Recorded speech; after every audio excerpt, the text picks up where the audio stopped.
Let's move on to this now. International Relations and Cooperation Minister Naledi Pandor says South Africa supports the reconstruction of the Cabo Delgado province in Mozambique.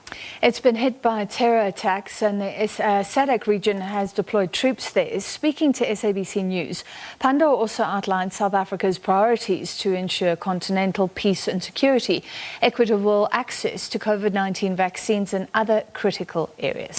SABC International Reporter Khayelihle Khumalo asked her about the current situation in Mozambique. We have been pleased that progress is being made, but as you know, we did lose some force members from various countries that have deployed in Cabo Delgado. South Africa suffered a loss of 2. May their souls rest in peace, and all those whose lives were lost.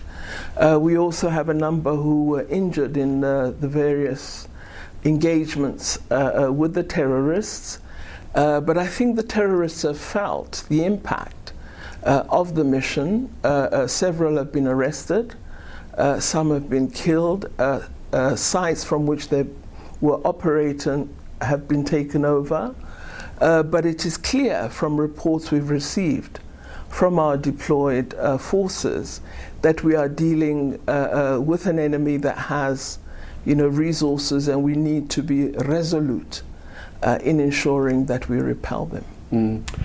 And just once again, Minister, as South Africa, you have been quite instrumental in terms of making sure that COVID-19 vaccine is available to all countries, ensuring that there is equitable access, and also just in terms of the impact of this particular pandemic, especially given the fact that in the continent we still have less than 10% of people vaccinated. But maybe just as South Africa, how are you going to use your influence, the power that you have, to make sure that, even other countries as well are able to get what is a very powerful instrument to have in our disposal in fighting the pandemic?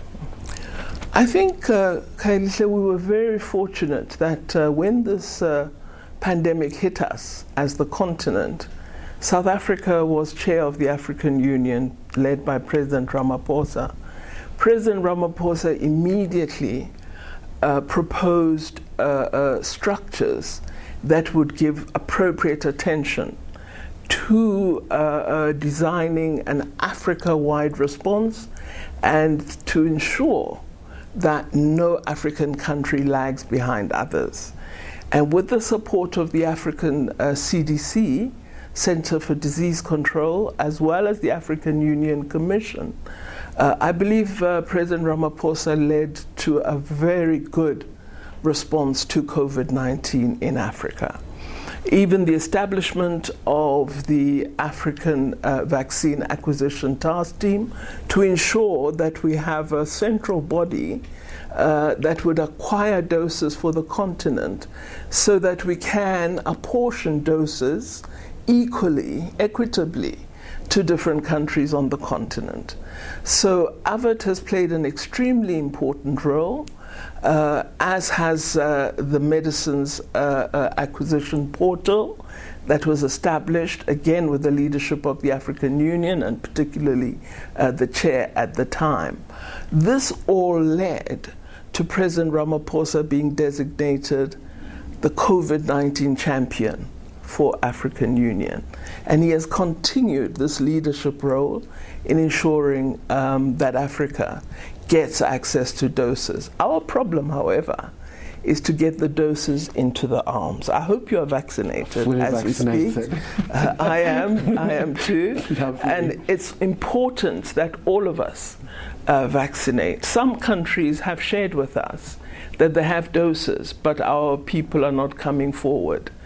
We're worried in South Africa that many young people seem to be buying into the myths that are circulating, the unscientific myths on social media. And really, I think we need to strengthen the message that we must get everybody vaccinated. Each of us should have regard to our safety, but also be aware that our safety leads to the safety of others. So yes, indeed, it has been a struggle. We've had hoarding. The doses are quite expensive for many countries. Arrangements were made for loans that are not terribly expensive, so that those countries that did not have the immediate means to purchase vaccines would be able to utilize the facility of the medicines platform to acquire the vaccine doses. We still need many more doses on the continent. We don't have the number that we need as yet because we are a large population and a large continent. And this is why we continue to call on the wealthier countries to release more doses, either through the COVAX facility or through AVAT, to have doses available for the continent. Our challenge is that there are countries that are hoarding, that have an us first mentality, even where they have doses that are in surplus to their population size. So we are calling for a global collaboration to ensure that as many as 600 million Africans are vaccinated, to ensure that we are safe and that we can become once more world citizens, because everybody would be able to have the certainty that millions of Africans are vaccinated and are able to rejoin the world community. And just moving to other topical issues, Minister. I mean, recently we saw the South African cabinet taking quite a bold decision where they discontinued the Zimbabwe exemption permit. Is Pretoria and Harare interacting somewhat just with regards to this issue? Well, I'm sure the ministers of Home Affairs who are responsible for immigration matters are interacting. I was pleased that Minister Naledi actually has opened up a route where we don't need to use a sort of extra legislative instrument of the special permit, that now those who hold special permit can apply for one of the regular instruments of visa in the country. So be it a work visa or a residence permit of short or lengthy duration. So it's not, you don't have renewal of the permit, you cannot stay in South Africa, nor can you apply. You actually are fortunate because the permission is that you can apply from within.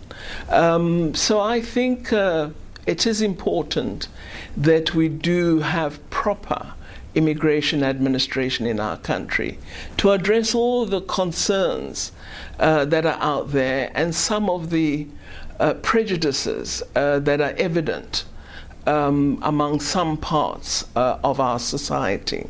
So I think what the Minister of Home Affairs has done is begin to move us into a situation where we will regularize immigration in our country and ensure that persons that are living in South Africa are properly recorded on our immigration database and that they hold the right instruments. So I really believe this is a very positive move on the part of Minister Naledi, and also I think it is an important decision for Zimbabwean citizens who are keen to remain in South Africa. And Minister, still talking about the sentiments that are quite pervasive in the country. You know, you look at social media, all kinds of, and oftentimes, Minister, you always say that South Africa is not xenophobic. A certain mob cannot describe or just represent the entire country's view. So what would be your comment on, you know, all these xenophobic and anti-foreigner sentiment that is quite predominant? You know, recently we've seen political leaders going to the restaurants and doing all kinds of things.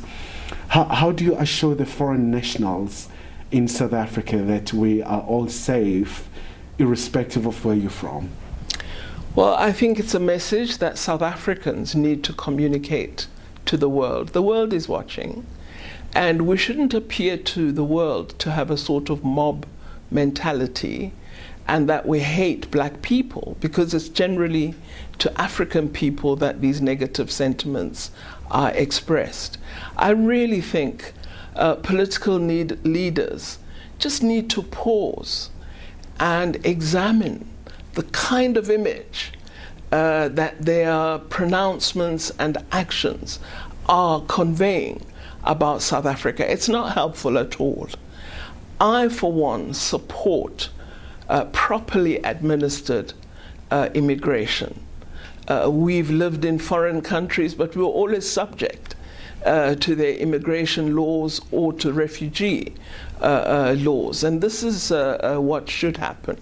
Where we have had a difficulty in South Africa is with illegal migration into our country.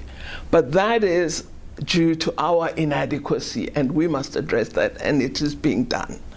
But it should not lead to a situation in which we exude hate toward people coming, particularly from our neighboring countries that have been an important resource for us in the fight against apartheid, countries that by virtue of our economic apartheid history have had to rely on South Africa. Now, when we are free, we suddenly make them our enemies. I think this is very, very wrong. But let me not be misunderstood to say that irregular or illegal migration should be supported. No. But even that doesn't mean you hate and you murder and rob and burn. I think all of those just illustrate a very poor character of South Africans, and one that is being exploited by political leaders who I feel have no sensible political message to offer South Africa. Mm. And maybe just moving to other key issues, Minister, obviously the tension, Ukraine, Russia. We know in South Africa your foreign policy is anchored on peace and ensuring that globally we see that happening. What would be South Africa's reaction to the current situation unfolding there? I think, Khayelihle, the responsibility of leaders is always to search for peace. Because if you don't search for peace, it means you are leading your people into war. And this propensity for leaders to seek conflict is a great worry for the global community. You don't see presidents being the ones who are manning the armored vehicles. They are sending other people's sons and daughters to do that. So I believe that we need to have leaders that go the end mile to search for peace. What is of concern in the global community is the mentality of bullying that has been evident among some of the powerful countries in the world, that unless you do what I want, unless you do it at the time I deem it necessary, I will threaten you. And I think what you're seeing is there are countries that are saying, no, you're not going to treat us like that. So I believe we need to talk to each other in a different way.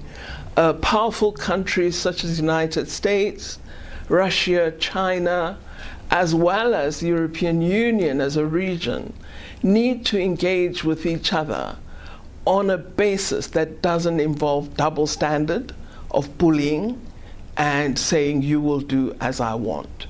They must talk to each other as nations that are equal nations that have regard to the sovereignty and safety of all the countries of the world. Mm.